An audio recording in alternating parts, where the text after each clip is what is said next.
Exodus 1. The children of Israel came into Egypt with Jacob. Reuben, Simeon, Levi, Judah, Issachar, Zebulun, Benjamin, Dan, Naphtali, Gad, and Asher. 70 souls came from Jacob's family. Joseph was already in Egypt. Joseph died, and all his brethren, and all that generation. But the children of Israel were fruitful, increased abundantly, multiplied greatly, and filled the land. A new king arose over Egypt, and who did not know Joseph. He feared the growing strength of Israel. The Egyptians afflicted them with heavy burdens. They built the treasure cities of Pithom and Ramses. Yet the more they were afflicted, the more they multiplied and grew. The Egyptians made their lives bitter with hard bondage, brick making, and labor in the fields. Pharaoh commanded the Hebrew midwives, Shiphrah and Puah, to kill every newborn Hebrew son. But the midwives feared God and saved the male children alive. God blessed the midwives because they feared him.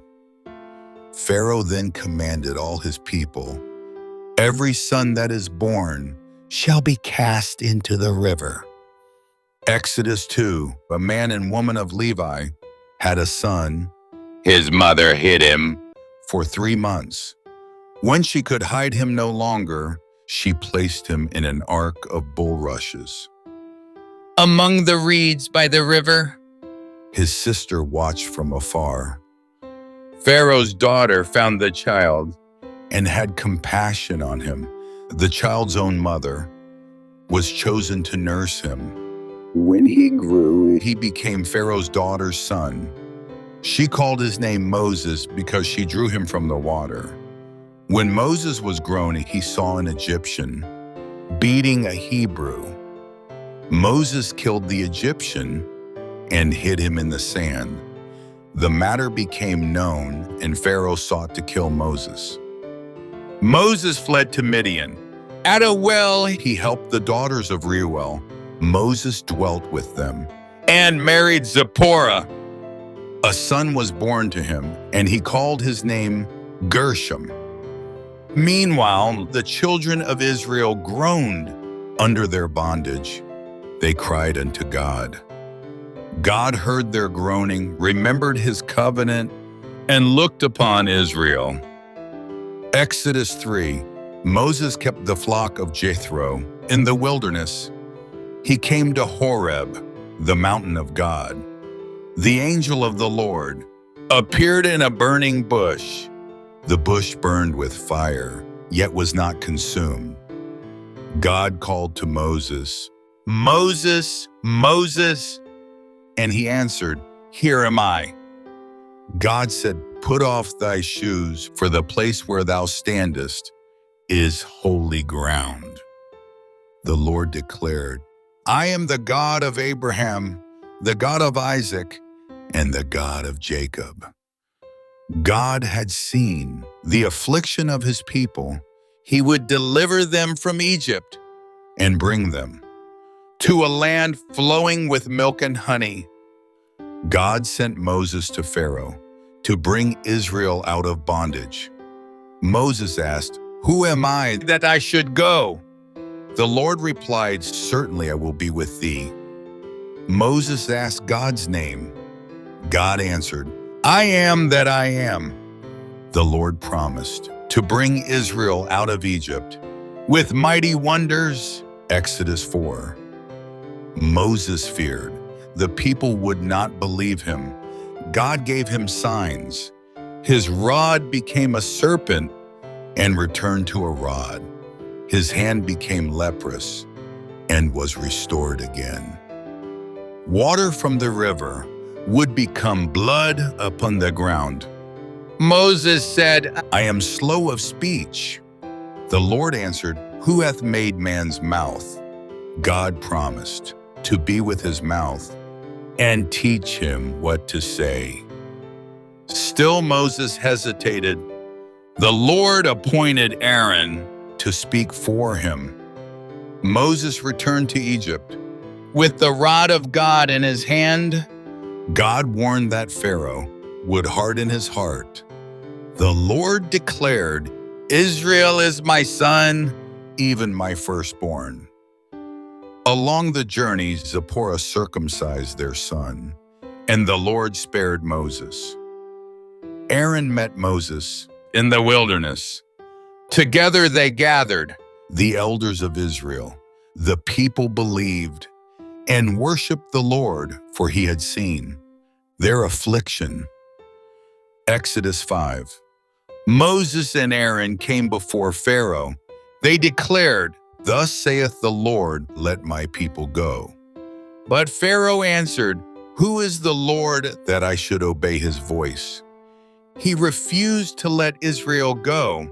Instead, he increased their burdens. No more straw would be given for making bricks, yet the number of bricks required would remain the same. The people scattered throughout Egypt to gather stubble for straw. The taskmasters pressed them hard. The officers of Israel were beaten. They pleaded with Pharaoh, but he accused them of idleness. The officers blamed Moses and Aaron for worsening their suffering. Then Moses cried unto the Lord, "Why hast thou sent me? Since I came to Pharaoh, he hath done evil to this people. Neither hast thou delivered thy people at all." Exodus 6. God reassures Moses and declares, "I am the Lord." He remembers his covenant with Abraham, Isaac, and Jacob. God promises to deliver Israel from bondage, redeem them with a mighty hand, and bring them into the promised land. But the people do not listen because of their suffering and cruel bondage. Moses doubts himself, saying he is of uncircumcised lips. Yet God commands Moses and Aaron to lead Israel out of Egypt. Exodus 7. God appoints Moses to speak for him and Aaron to speak before Pharaoh. God declares that Pharaoh's heart will be hardened. Moses is 80 years old and Aaron is 83. Before Pharaoh, Aaron's rod becomes a serpent. the magicians of Egypt do the same, but Aaron's rod swallows theirs. Still, Pharaoh refuses to listen. The first plague, water turned to blood. Moses warns Pharaoh, "Let my people go." Aaron stretches out his rod, And the waters of Egypt turn to blood. the fish die, the river stinks, and the people cannot drink. Yet Pharaoh hardens his heart. 7 days pass after the river is struck. Exodus 8. The second plague, frogs. God sends frogs throughout Egypt. They fill houses, beds, ovens, and kneading troughs. Pharaoh asks Moses to pray, promising to let the people go. The frogs died and are gathered into heaps. But Pharaoh hardens his heart. The third plague, lice. Aaron strikes the dust of the earth. The dust becomes lice upon man and beast. The magicians cannot copy this plague. They declare, "This is the finger of God." Still Pharaoh refuses. The fourth plague, flies. God sends swarms of flies upon Egypt, but the land of Goshen is spared. Pharaoh offers compromise, but Moses refuses. The flies are removed after prayer. Yet Pharaoh hardens his heart again. Exodus 9. The fifth plague, diseased livestock. A deadly disease strikes Egypt's cattle. The livestock of Israel remain unharmed. Pharaoh investigates, but still refuses to let Israel go. The sixth plague boils. Moses scatters ashes toward heaven. Painful boils break out upon people and animals. Even the magicians cannot stand before Moses. Yet Pharaoh's heart remains hardened. The seventh plague, hail. God warns Pharaoh of a devastating storm. Some Egyptians heed the warning and shelter their servants and cattle. Thunder, fire, and hail strike Egypt. Crops and trees are destroyed. Only Goshen is spared. Pharaoh confesses, "The Lord is righteous." But when the storm ceases, he hardens his heart once more. Exodus 10. The eighth plague, locusts. God sends locusts over Egypt. They consume every remaining green thing. Pharaoh admits his sin and asks for mercy. God removes the locusts with a mighty wind. Yet Pharaoh again refuses to let Israel go. The ninth plague, darkness. A thick darkness covers Egypt. For 3 days, no one can see another or leave his place But the Israelites have light. in their dwellings. Pharaoh offers another compromise. Moses refuses, saying not even one hoof shall be left behind. Pharaoh becomes angry and says, "See my face no more." Moses answers, "Thou hast spoken well. I will see thy face again no more." The Lord told Moses that one final plague would come upon Egypt, and after it, Pharaoh would drive Israel out completely. The Israelites were instructed to ask the Egyptians for silver, gold, and valuable possessions, and the Lord gave them favor in the sight of the Egyptians.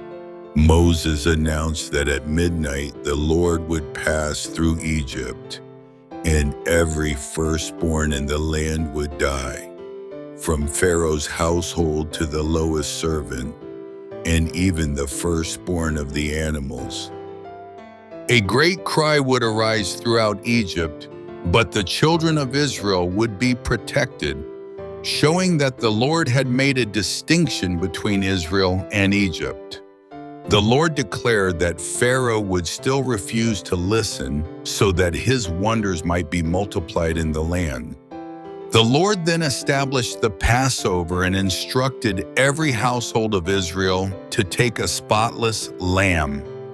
The lamb was to be killed, and its blood placed on the doorposts and lintel of each house. The people were to eat the lamb with unleavened bread and bitter herbs, fully prepared to leave Egypt at a moment's notice. The Lord said he would pass through Egypt that night and strike every firstborn, but when he saw the blood, he would pass over that house and spare those inside. The Passover was established as a memorial feast to be observed throughout future generations. The Feast of Unleavened Bread was also commanded, and no leaven was to be found among the people during those days. Moses instructed the elders of Israel to obey all that the Lord had commanded concerning the Passover. The people bowed their heads and worshiped, and they did exactly as the Lord had commanded. At midnight, the Lord struck all the firstborn in Egypt. Pharaoh, his servants, and all Egypt rose up in the night, and a great cry filled the land, because there was not a house without death. Pharaoh called for Moses and Aaron and ordered the Israelites to leave Egypt immediately and serve the Lord. The Egyptians urged the people to leave quickly, fearing further destruction. The Israelites departed carrying unleavened dough and received silver, gold, and clothing from the Egyptians. About 600,000 men along with their families and a mixed multitude, journeyed out from Egypt with their flocks and herds. The children of Israel had lived in Egypt for 430 years, and on that very day, the Lord brought them out by their armies. The Lord established ordinances concerning who could participate in the Passover and commanded that his instructions be followed. On that same day, the Lord brought the children of Israel out of Egypt. The Lord then commanded that every firstborn be dedicated to him. Moses reminded the people to remember the day the Lord delivered them from slavery by his mighty hand. They were instructed to continue observing the Feast of Unleavened Bread each year and teach future generations about God's deliverance. The firstborn of both man and beast were to be set apart to the Lord as a remembrance of how he struck Egypt's firstborn and spared Israel. When Pharaoh finally let the people go, God did not lead them by the shortest route because he knew they might turn back if they faced war. Instead, he led them through the wilderness near the Red Sea. Moses carried with him the bones of Joseph, fulfilling the oath Joseph had made the children of Israel swear. The Lord guided his people with a pillar of cloud by day and a pillar of fire by night, never departing from before them. The Lord instructed the Israelites to camp by the sea, and he hardened Pharaoh's heart so that he would pursue them. When Pharaoh and his army approached, the Israelites became afraid and cried out. They complained to Moses, saying it would have been better to remain servants in Egypt than die in the wilderness.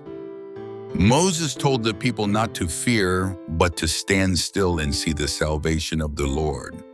He declared that the Egyptians they saw that day would never be seen again. The Lord told Moses to move forward and stretch out his rod over the sea. The angel of God and the pillar of cloud moved behind Israel, standing between them and the Egyptians. The Lord sent a strong east wind throughout the night, dividing the sea and making a path of dry ground. The children of Israel walked through the midst of the sea with walls of water on both sides. The Egyptians pursued them into the sea. The Lord troubled the Egyptian army and caused confusion among their chariots. The Egyptians realized that the Lord was fighting for Israel. Then the Lord commanded Moses to stretch out his hand once more.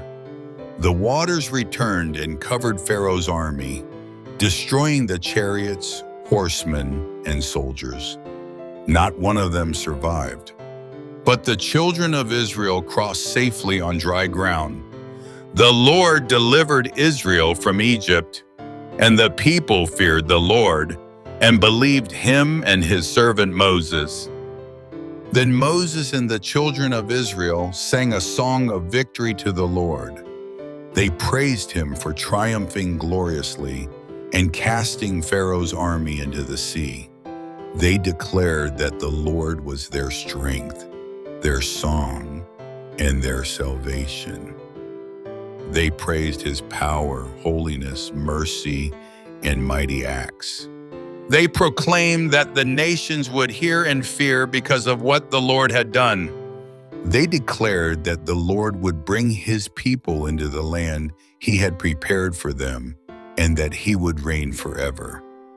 Miriam the prophetess led the women with timbrels and dancing as they celebrated the Lord's victory. After leaving the Red Sea, the people traveled into the wilderness of Shur. For 3 days they found no water. When they came to Marah, the water was bitter and could not be drunk. The people complained against Moses and asked what they would drink. Moses cried out to the Lord, and the Lord showed him a tree. When Moses cast the tree into the water became sweet. There the Lord tested the people and instructed them to obey his commandments. He promised that if they listened to him and walked in his ways, he would protect them from the diseases that had come upon Egypt. The Lord declared, "I am the Lord that healeth thee." The people then came to Elim, where there were 12 wells of water and 70 palm trees, and they camped there beside the waters. As they traveled, the people began to complain against Moses and Aaron. They said it would have been better to die in Egypt, where they had food to eat, than to perish from hunger in the wilderness. The Lord heard their complaints and told Moses that he would rain bread from heaven for them. The people were to gather their portion each day, and on the 6th day they were to gather twice as much in preparation for the Sabbath. Moses and Aaron told the people that they would know the Lord had brought them out of Egypt and that he had heard their murmurings. The glory of the Lord appeared in the cloud before the congregation. The Lord promised that they would eat meat in the evening and be filled with bread in the morning. That evening, quail covered the camp. The next morning, after the dew disappeared, a small round substance lay upon the ground. The people asked, "What is it?" And Moses told them it was the bread the Lord had given them to eat. Each person gathered according to their need, and everyone had enough. Moses instructed them not to keep any of it until morning. Some disobeyed, and the manna bred worms and became foul. Each morning the people gathered manna, and when the sun grew hot, it melted away. On the 6th day they gathered twice as much as usual. Moses explained that the next day was the holy Sabbath of the Lord. The extra manna remained fresh overnight and did not spoil. On the Sabbath there was no manna in the fields. Some people still went out to gather it, but they found none. The Lord rebuked them for refusing to keep his commandments. The people rested on the 7th day. The bread from heaven was called manna. It was white like coriander seed and tasted like wafers made with honey. The Lord commanded that a portion of manna be preserved for future generations as a testimony of his provision in the wilderness. The children of Israel ate manna for 40 years until they came to the borders of the land of Canaan. The congregation then journeyed to Rephidim, where there was no water to drink. Once again, the people complained against Moses. They accused him of bringing them into the wilderness to die of thirst. Moses cried out to the Lord because the people were ready to stone him. The Lord instructed Moses to take his rod and strike the rock at Horeb. Moses obeyed, and water came forth from the rock for the people to drink. The place was called Massah and Meribah because the people tempted the Lord and questioned whether he was among them. Soon afterward, Amalek came and fought against Israel. Moses instructed Joshua to lead men into battle while he stood on a hill with the rod of God in his hand. Whenever Moses held up his hands, Israel prevailed. Whenever his hands grew weary and lowered, Amalek gained the advantage. Aaron and Hur supported Moses' hands until sunset. Joshua defeated Amalek and his army with the sword. The Lord commanded Moses to record the victory as a memorial. Moses built an altar and called it Jehovah Nissi, meaning the Lord is my banner. The Lord declared that he would have war with Amalek from generation to generation.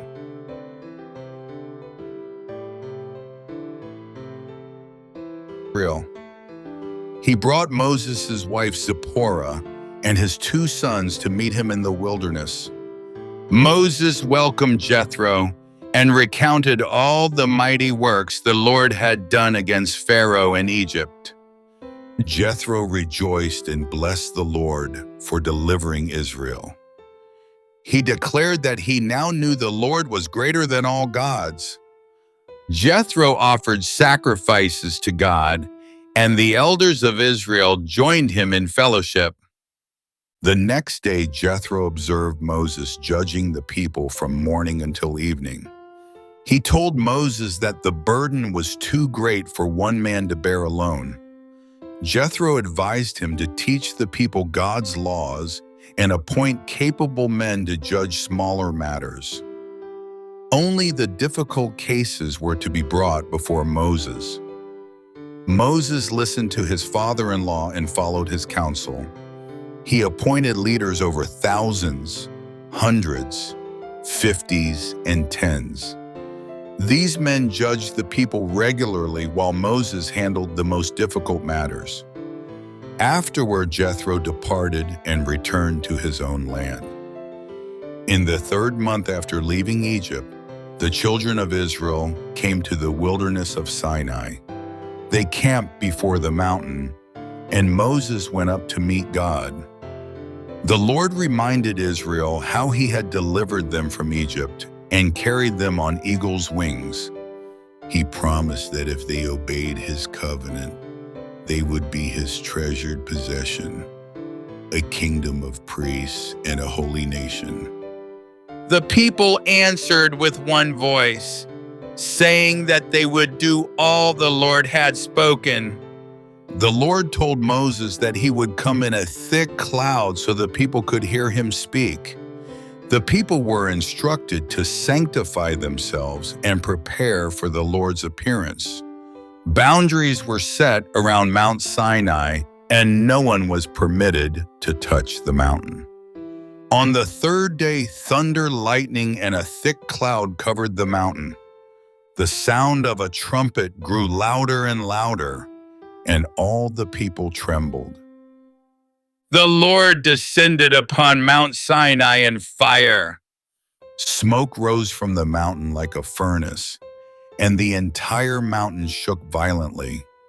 Moses spoke, and God answered him with a voice.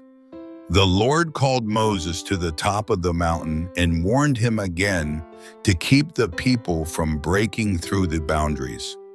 Moses went down and delivered the Lord's words to the people. Then God spoke all these words. He declared that he was the Lord who had brought Israel out of Egypt and out of bondage. The Lord commanded his people to have no other gods before him. They were not to make idols or bow down to them.